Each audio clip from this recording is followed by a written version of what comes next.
Thank you so much for doing this. Yeah. Appreciate it, Senator. Thank so you. within a week of you being named on the VP ticket, the Democratic nominee changed. And you guys seem to be struggling a little bit with how to approach the new dynamic.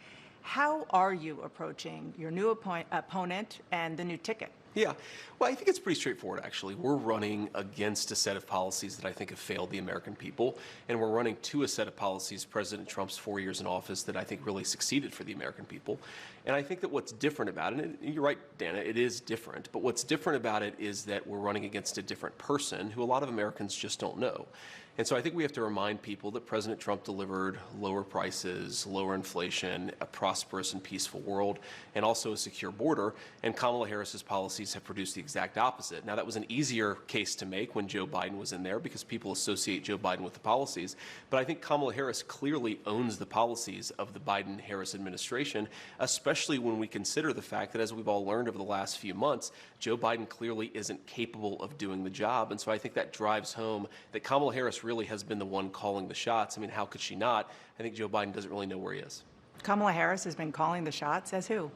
Well, I think she has to have been, right? Because if she's not calling the shots, Dana, then who is? And I do think it drives home something that's fundamentally dishonest about the way that Vice President Harris and also a lot of senior Democrats have approached this. If you remember, for months, even years, the argument was that Joe Biden was sharp, he could clearly do the job, and the minute that he performed poorly in that debate and he became political dead weight, you have Kamala Harris and everybody else trying to throw him overboard. But I think the more troubling question is, why did so many senior Democrats, including the vice president, cover for him?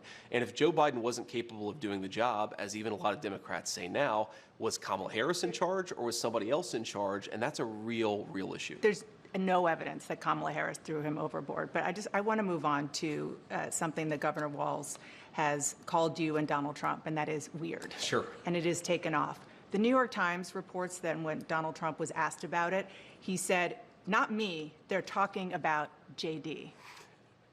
Well, certainly they've levied that charge against me more than anybody else, but I think that it drives home how they're trying to distract from their own policy failures. I mean, look, this is fundamentally schoolyard bully stuff. They can accuse me of whatever they want to accuse me of.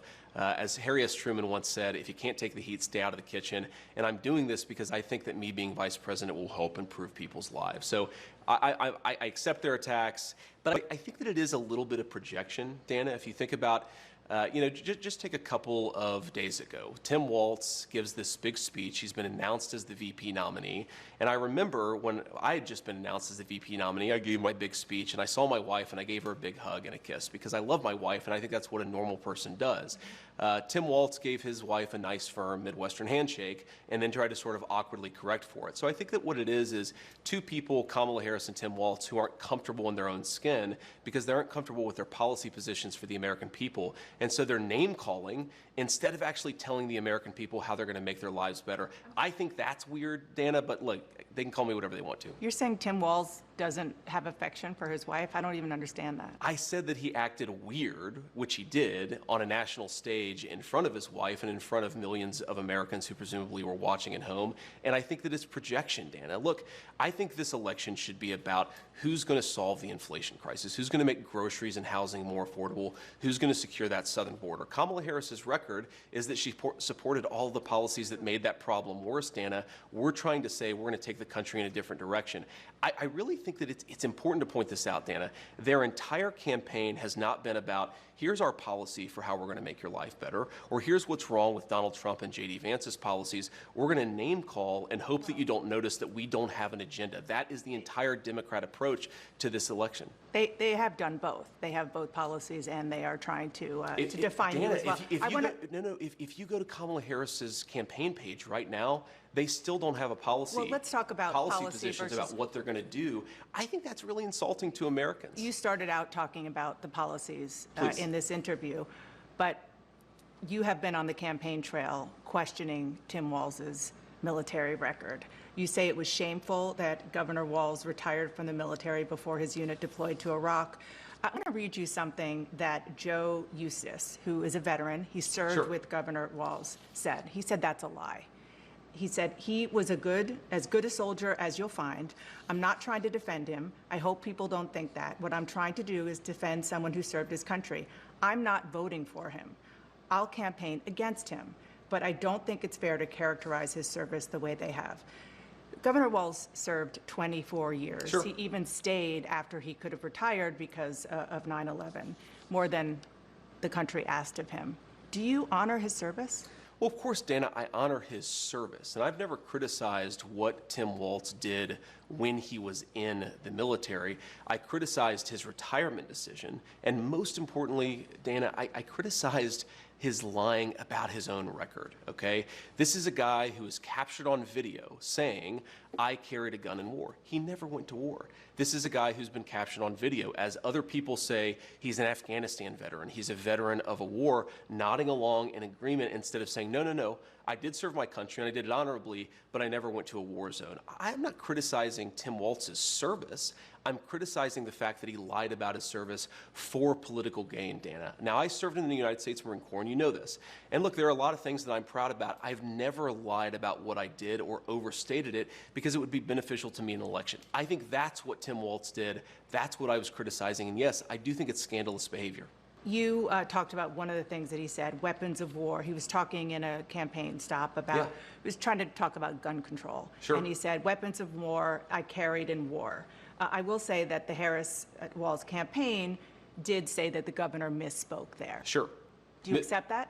He misspoke. Another word is that he lied about it, and he didn't correct the record for 15 years until he was put under political pressure because I called it out, Dana. Whatever you want to call it, a misspeaking or a lie, I think Tim Walz should have to correct the record. Now, you pointed out a soldier who defended his service. There have been a number of soldiers who served with Tim Walz who have criticized him on the exact same grounds that I have because it's not right to misstate or to embellish what you've done, and I think that's what he did. And on the question of when he left the National Guard, he filed his election paperwork February 10th, 2005. That was a month before the National Guard even announced that it was possible that they would deploy to Iraq, and it ended up being 2 months. He retired 2 months before they actually got the paperwork. But on CNN last night, Dana, one of the people who was actually in charge of him said they knew they were going to deploy to Iraq in February of 2004, fall of 2004. So he knew he was going to Iraq. He decided to quit, to retire, whatever word you want to use. Retire. Because he wanted to run for Congress. He lied about that. He said that when he decided to retire, he did not know that he was going to Iraq. That is another untruth, as even his senior military officer said. So again, I'm not criticizing the service, I'm criticizing the dishonesty. Dishonesty spoken in favor and for the purpose of political benefit. And I think that the most important thing here, Dana, is it goes to Kamala Harris's judgment.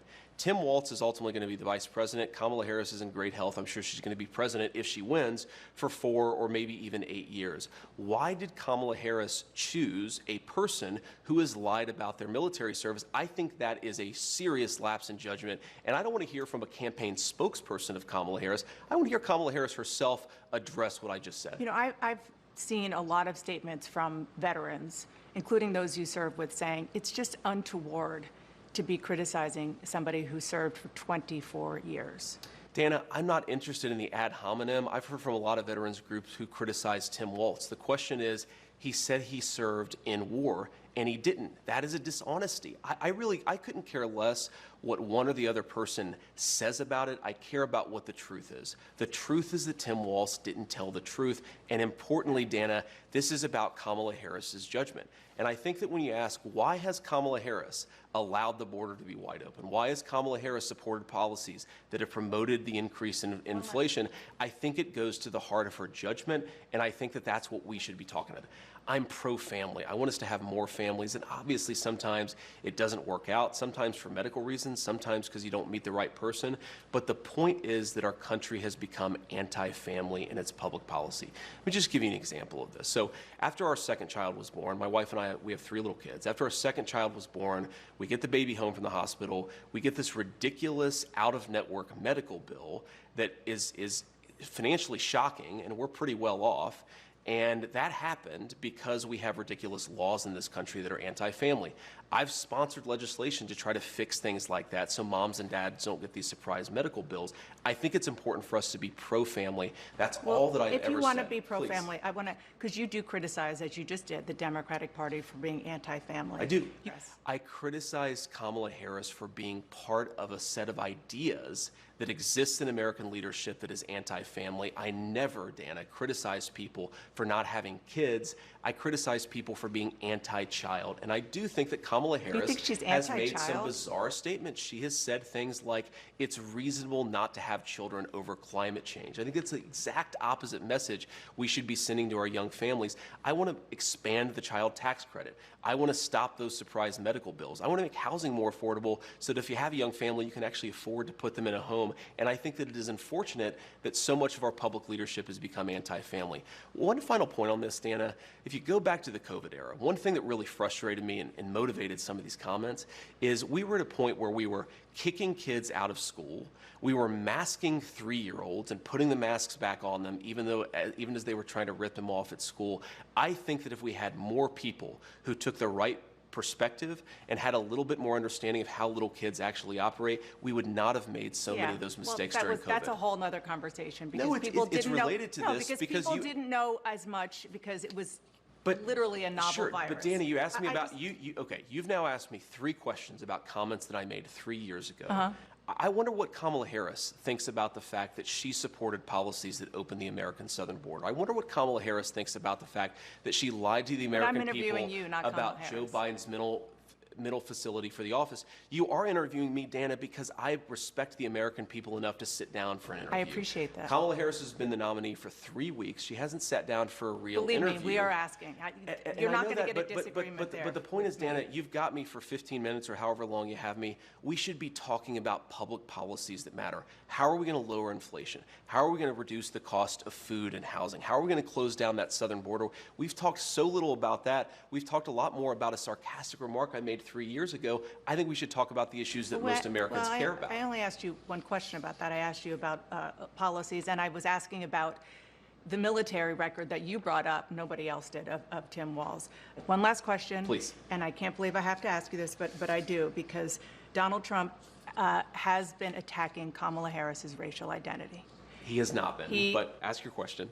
Well, he questioned her racial identity. He said a number of years ago she happened to turn black. Her father is Jamaican. Do you believe Kamala Harris is black? I believe that Kamala Harris is whatever she says she is, but I believe importantly that President Trump is right that she's a chameleon. She pretends to be one thing in front of one audience. She pretends to be something different in front of another audience. Look, Dana, she's not running a political campaign. She's running a movie. She only speaks to voters behind a teleprompter. Everything is scripted. She doesn't have her policy positions out there. She hasn't answered why she wanted to ban fracking, but now she doesn't. She wanted to fund police, but now she doesn't. She wanted to open the border, but now she doesn't. She should have to answer for why she presents a different set of policies to one audience and a different set of policies to another audience. And I think that's what President Trump is getting at. This is a fundamentally fake person. She's different depending on who she's in front of. With respect, you changed your position on an important thing, which is Donald Trump. Of course I did. And so why are you not a chameleon? Because, Dana, I've explained to the American people what's different.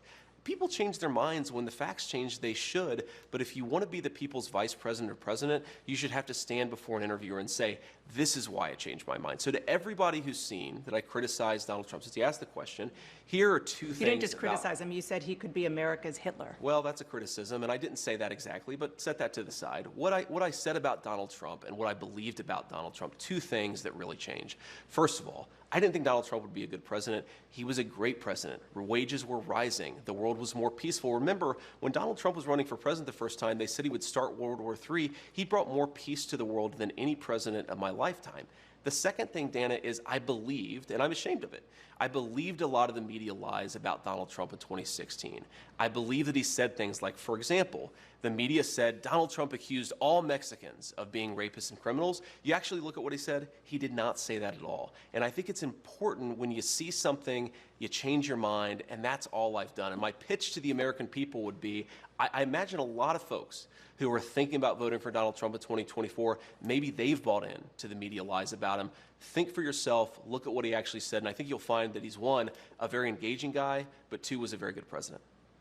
There aren't media lies. We play him and we let him speak for himself, and so people are getting exactly. I'm not accusing you of lying, No, I know, Dana. I You know. know I like you, but No, the I know media you're not. lies from time to time I know you're about not, but Donald Trump. people hear him for himself. Last question. Please. Are you going to debate Tim Walz? Of course. I want to debate Tim Walz. I think it's important, and I think that it goes to a very fundamental difference between the Trump-Vance ticket and our opposition. We believe in talking to the media. We believe in answering questions. We believe in debating. I think it's really important. I mean, look, I'm asking the American people to make me their vice president. It's really important to stand before the American people to make that case, and I'm going to keep on doing it in whatever forum I get the opportunity. We look forward to it. Thank you so much Thanks, for Dana. sitting down and taking my questions. Of course. Thank you for coming here.